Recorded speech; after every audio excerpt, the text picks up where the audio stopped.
Bonjour, je m'appelle Félix-Antoine Chalifou et aujourd'hui je vais vous présenter les mélanges.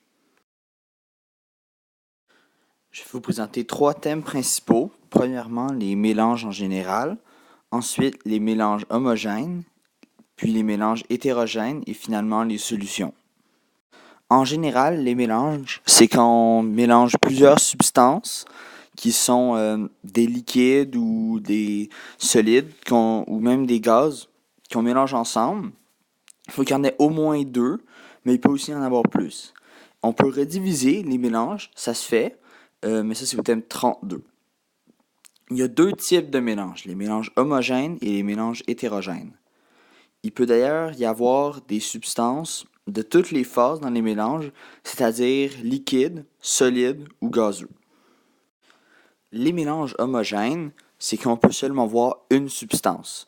Il y a plusieurs prérequis pour être un mélange homogène. Premièrement, c'est qu'on peut juste voir une couleur et une substance. En plus, il doit y avoir une seule phase, donc soit liquide, solide ou gazeux. Et de plus, les propriétés doivent être identiques dans toutes les parties du mélange.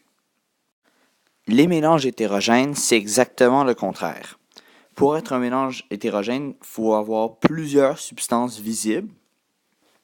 Pas nécessairement plusieurs couleurs, sauf qu'il faut pouvoir voir différentes textures et il faut que ce soit des objets différents.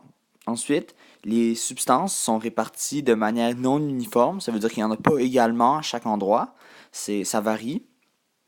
Et finalement, les propriétés ne seront pas identiques partout. Il y a certains endroits qui auront certaines propriétés que d'autres endroits dans le mélange, il n'y en aura pas. Finalement, les solutions, c'est quand il y a une substance qui est diluée dans une autre.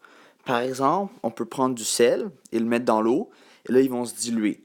La substance qui est diluée s'appelle le soluté, et l'autre substance s'appelle le solvant.